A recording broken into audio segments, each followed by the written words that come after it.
Mes amis Balance, bonjour et bienvenue sur la chaîne Tarot à merveille. Pour votre tirage général, ceux qui me découvrent, soyez les bienvenus. J'espère que vous allez bien. Allez, c'est parti. Il existe une carte de votre vie. Pas une carte que quelqu'un a dessinée pour vous. Une carte que vous dessinez vous-même, jour après jour, sans le savoir. Chaque décision est un trait, chaque rencontre est un point, chaque épreuve est un relief. Et cette carte, si vous pouviez la voir d'en haut, si vous pouviez prendre suffisamment de recul pour embrasser l'ensemble au lieu de fixer le détail du jour, cette carte révélerait quelque chose de stupéfiant, un motif, un dessin cohérent, une direction que vous suivez depuis le début sans jamais l'avoir choisie consciemment. Aujourd'hui, le destin vous tend cette vue d'en haut. Et ce que vous allez voir va tout changer. Pas de la manière dramatique que ce mot suggère habituellement, pas un bouleversement extérieur, un recadrage intérieur, le genre de changement qui ne fait aucun bruit, mais qui modifie la manière dont vous respirez, la manière dont vous marchez, la manière dont vous vous endormez le soir et vous réveillez le matin. Le genre de changement après lequel rien ne sera plus exactement pareil, même si tout en surface semble identique. Commençons par le premier point sur la carte. Il se situe dans votre passé lointain, un moment que vous considérez probablement comme banal ou malheureux, un moment dont vous ne parlez jamais parce qu'il vous semble insignifiant ou parce qu'il vous fait encore mal. Ce moment, c'est la première fois où vous avez senti que vous ne rentriez pas dans le moule. Pas de manière spectaculaire, de manière subtile, un décalage entre ce que vous ressentiez et ce que les autres semblaient ressentir. Un écart entre votre perception du monde et celle qui était considérée comme normale. Peut être que c'était à l'école, quand une question qui passionnait tout le monde vous laissait indifférent, tandis qu'un détail que personne ne remarquait captait toute votre attention. Peut être que c'était dans votre famille, quand vous perceviez des tensions que les adultes faisaient semblant de ne pas voir. Peut être que c'était dans un groupe d'amis, quand la conversation glissait sur des sujets qui ne vous touchaient pas et que vous vous demandiez, avec une solitude discrète, si quelque chose n'allait pas chez vous. Ce point sur la carte, vous l'avez interprété comme un défaut, une anomalie, la preuve que vous étiez décalé, différent, inadapté. Et cette interprétation a coloré des années entières de votre vie. Elle a influencé vos choix, elle a modelé vos relations. Elle vous a poussé soit à vous conformer pour disparaître dans la masse, soit à vous isoler pour ne plus ressentir ce décalage. Mais voici ce que le message du destin révèle aujourd'hui. Ce point n'était pas un défaut, c'était le premier signe de votre don. La première manifestation d'une sensibilité particulière, d'une profondeur de perception que la plupart des gens ne possèdent pas. Ce que vous preniez pour une inadaptation était en réalité une calibration différente, comme un instrument accordé dans une tonalité que les autres ne reconnaissaient pas. L'instrument n'était pas désaccordé. Il jouait simplement dans une gamme que personne autour de vous ne pouvait encore entendre. Deuxième point sur la carte, celui-ci est plus récent.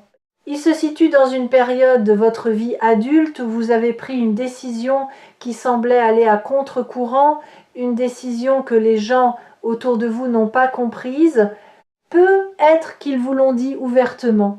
Peut-être qu'ils l'ont exprimé par leur silence, par cette absence de soutien qui parle plus fort que n'importe quelle critique. Vous avez fait quelque chose qui ne suivait pas la logique visible, qui ne correspondait pas à ce qu'on attendait de vous. Et au moment où vous l'avez fait, vous n'étiez même pas certain de vos raisons. Vous avez agi par instinct, par une impulsion venue d'un endroit plus profond que la raison. Cette décision vue isolément peut ressembler à une erreur. Peut être même qu'elle a entraîné des conséquences difficiles, des pertes, des ruptures, des périodes d'incertitude qui vous ont fait douter de votre propre jugement. Mais regardez maintenant cette décision non plus isolément, mais en relation avec le premier point. Reliez les deux. Et vous verrez que la même intelligence était à l'œuvre, la même calibration différente. Le même refus instinctif de suivre un chemin qui ne résonnait pas avec votre vérité profonde, même quand cette vérité ne pouvait pas encore s'exprimer en mots. Le destin ne vous punit pas pour les décisions qui semblent illogiques. Il vous guide à travers elles. Chaque fois que vous avez suivi votre instinct contre la logique apparente, vous ne vous éloignez pas de votre chemin, vous y reveniez, vous corrigiez une déviation imposée par les attentes des autres. Et le prix que vous avez payé pour ces corrections, l'incompréhension, la solitude, le doute, n'était pas une punition, c'était le péage. Le coût inévitable de l'authenticité dans un monde qui récompense la conformité. Troisième point, celui-ci est le plus récent, il se situe dans les dernières semaines. C'est un sentiment, pas un événement. Un sentiment diffus mais persistant que quelque chose approche, que les pièces du puzzle bougent, que l'air autour de vous a changé de densité. Vous ne pouvez pas le prouver, vous ne pouvez pas le montrer à quelqu'un en disant « Regarde, tu vois », mais vous le sentez dans votre ventre, dans votre poitrine. Dans ces moments de veille nocturne où le silence est si profond que vous pouvez entendre le murmure de votre propre devenir, ce sentiment est le troisième point. Et c'est maintenant que nous allons relier les trois. Prenez du recul. Montez en altitude. Regardez ces trois points depuis une perspective que vous n'avez jamais eue. Le décalage de l'enfance, la décision instinctive de l'âge adulte, le pressentiment du présent, trois points sur la carte de votre vie. Et quand vous les reliez, quand vous tracez une ligne entre eux, un motif apparaît. Ce motif a une forme, et cette forme est une flèche qui pointe dans une direction précise, la direction de votre vérité, pas celle que les autres ont définie pour vous, pas celle que la société considère comme acceptable, votre vérité à vous, celle qui pulse dans votre sang, celle qui bat dans votre cœur à un rythme que personne d'autre ne partage. Et cette vérité, le message urgent du destin est le suivant. Il est temps de la vivre, plus de la cacher, plus de la reporter, plus de la négocier avec ceux qui ne peuvent pas la comprendre. Il est temps, je sais ce que vous pensez.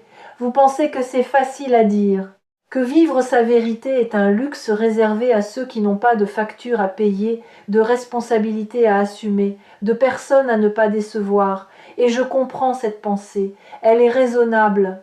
Elle est logique. Elle est aussi le barrage le plus efficace que votre mental ait jamais construit pour empêcher votre cœur de prendre les commandes. Mais voici ce que votre mental ne sait pas. Vivre sa vérité ne signifie pas tout quitter, ne signifie pas brûler les ponts, ne signifie pas devenir irresponsable ou égoïste. Vivre sa vérité, c'est un ajustement fin, subtil. C'est dire non quand tout en vous crie non, même si le monde attend un oui. C'est consacrer 1 heure par jour à ce qui vous fait vibrer au lieu de remplir chaque minute avec les urgences des autres. C'est cesser de vous excuser d'être qui vous êtes et commencer à vous en réjouir. Ces ajustements sont petits en apparence, mais cumulés jour après jour, ils changent la trajectoire. Comme un bateau qui modifie son cap d'1 degré et qui, 1000 kilomètres plus loin, se retrouve sur un continent entièrement différent. Et laissez-moi vous dire quelque chose sur ce degré de différence. Il est invisible au début. Le jour où vous commencez à dire non à ce qui ne vous correspond pas, personne ne le remarque. Le jour où vous consacrez 30 minutes à écrire, à peindre, à rêver, à marcher en silence, personne ne félicite cette décision. Personne ne la comprend. Parce que le monde est habitué à votre ancienne fréquence. Il attend de vous ce que vous avez toujours donné. Et quand vous commencez à donner quelque chose de différent, la première réaction n'est pas l'applaudissement, c'est la perplexité, parfois la résistance, parfois même le reproche, habillé en inquiétude. Tu vas bien? Tu es sûr de toi? Ce n'est pas un peu risqué? Ne vous laissez pas freiner par ces réactions, elles sont normales. Elles sont la friction inévitable entre l'ancien mouvement et le nouveau. Et cette friction, aussi inconfortable soit-elle, est la preuve que quelque chose bouge vraiment. Pas en imagination, en réalité. Dans le tissu même de votre quotidien. Les choses qui ne frottent pas ne changent pas et vous êtes en train de changer profondément, authentiquement, irréversiblement. Si cette vidéo s'est présentée à vous sur Tarot à merveille, ce n'est pas un hasard algorithmique, c'est un rendez-vous que votre destin a pris avec votre conscience. Et le fait que vous soyez encore là, encore en train d'écouter, est la preuve que votre conscience a accepté l'invitation. Revenons à la carte. Il y a d'autres points que nous n'avons pas encore reliés, des points que vous avez peu être oubliés ou que vous n'avez jamais considérés comme significatifs, des moments de grâce minuscules, un sourire échangé avec un inconnu qui a illuminé une journée entière, un livre ouvert au hasard à la page exacte qui contenait les mots dont vous aviez besoin, un retard, un imprévu, un contretemps, qui vous a mis sur le chemin de quelque chose d'inattendu et de précieux. Ces moments, vous les avez classés sous la rubrique coïncidence. Mais les coïncidences n'existent pas sur une carte de destin, il n'y a que des coordonnées. Et chaque coordonnée est placée avec une précision qui dépasse votre entendement. Quand vous reliez ces points supplémentaires au motif principal, la flèche devient plus claire, la direction plus nette. Et vous commencez à voir que votre vie, malgré ses apparences chaotiques, malgré ses détours et ses impasses, suit un courant souterrain d'une cohérence remarquable. Tout ce qui vous est arrivé vous a préparé. Pour ce qui arrive maintenant, chaque épreuve a renforcé un muscle dont vous aurez besoin. Chaque perte a créé un espace qui sera rempli. Chaque silence a aiguisé une écoute qui percevra ce que les autres ne pourront pas entendre. Parlons maintenant de ce que cette vérité implique concrètement. Car la vérité sans incarnation reste un concept. Un beau concept, certes, mais un concept inopérant. La vérité doit descendre du ciel des idées jusque dans la terre du quotidien pour devenir transformatrice. Concrètement, voici ce qui va se passer. Vous allez commencer à sentir une intolérance nouvelle, pas de l'agressivité, une intolérance douce mais ferme envers tout ce qui sonne faux dans votre vie. Les conversations superficielles qui vous laissaient indifférent vont commencer à vous peser. Les compromis que vous acceptiez par habitude vont devenir inconfortables. Les silences que vous gardiez par politesse vont gratter comme un vêtement trop serré.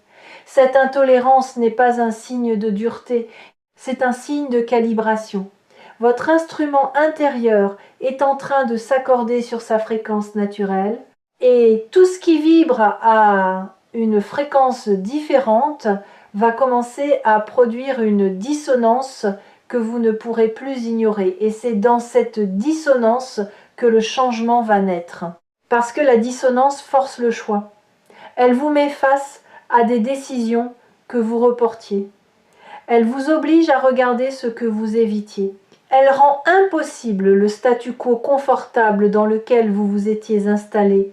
Et quand le statu quo devient impossible, le mouvement devient inévitable. Je veux préciser quelque chose d'important sur cette intolérance nouvelle. Elle ne vous rend pas difficile. Elle ne vous rend pas exigeant au mauvais sens du terme. Elle vous rend honnête. Et l'honnêteté, dans un monde habitué au compromis permanent, est souvent mal interprétée.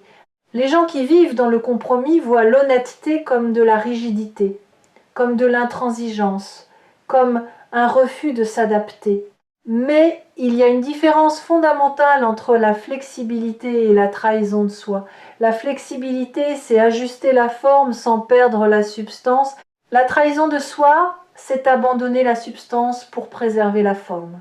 Et ce que vous refuserez désormais, ce n'est pas de vous adapter, c'est de vous trahir. Les gens qui vous aiment pour ce que vous êtes resteront. Ils respecteront vos nouvelles frontières. Ils s'ajusteront à votre fréquence plus claire. Et ceux qui ne restent pas n'aimaient pas vous. Ils aimaient la version de vous qui ne les dérangeait pas, la version commode, la version silencieuse. la version qui servait leurs besoins sans jamais exprimer les siens. Le départ de ces personnes ne sera pas une perte, ce sera un nettoyage. Et chaque place libérée sera remplie par quelqu'un qui résonne avec votre vérité plutôt qu'avec votre masque. Ce mouvement, vous ne le ferez pas seul. Le destin, cette intelligence mystérieuse qui dessine la carte, va placer sur votre route des alliés, pas nécessairement des alliés évidents, pas des sauveurs qui arrivent avec des solutions toutes faites, des alliés subtils, une phrase entendue au bon moment dans une conversation qui ne vous était pas destinée, un regard posé sur vous par quelqu'un qui, sans le savoir, vous donne la confirmation dont vous aviez besoin.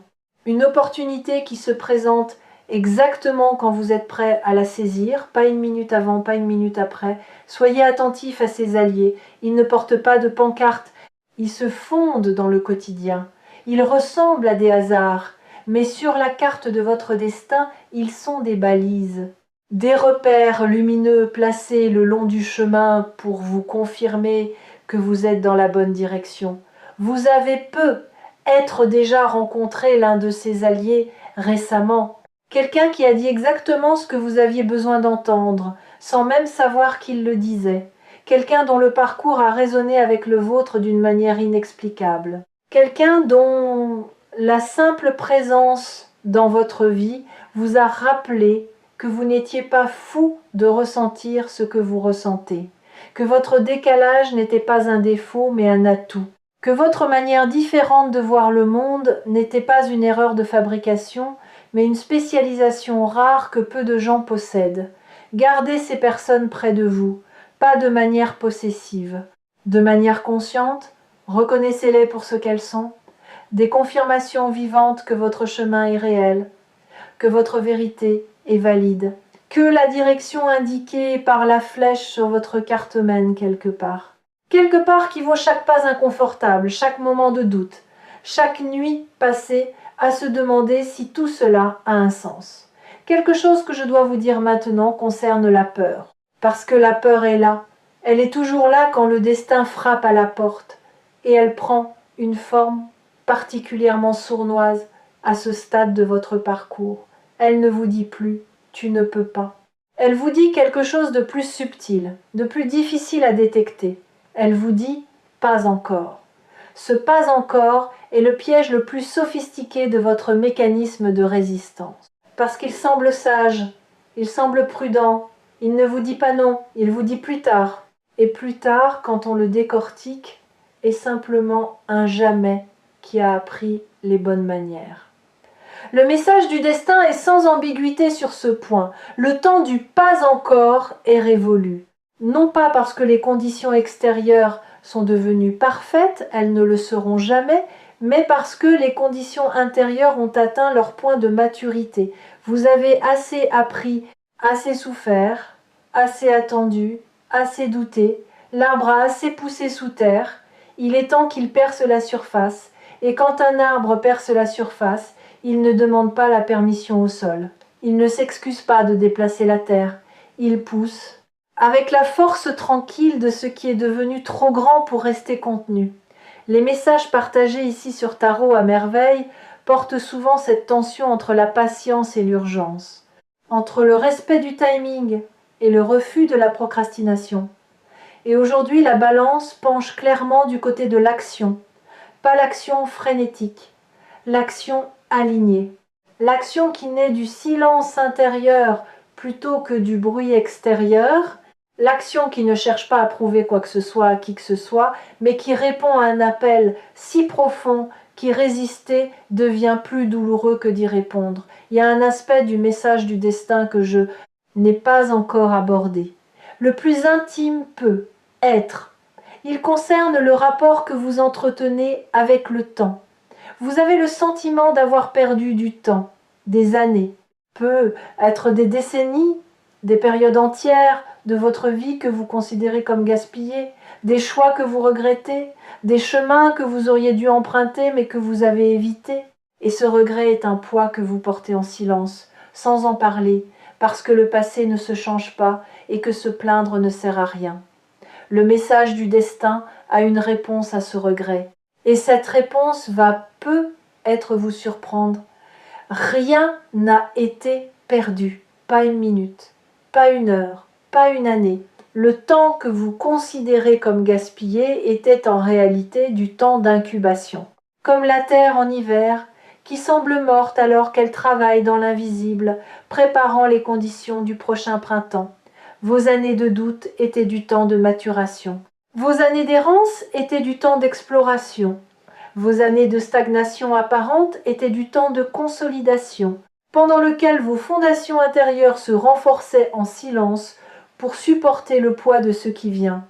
Il y a une image que j'aimerais partager avec vous. Imaginez un archer qui bande son arc. Plus il tire la corde vers l'arrière, plus la tension est forte, plus l'attente est longue, plus le bras tremble.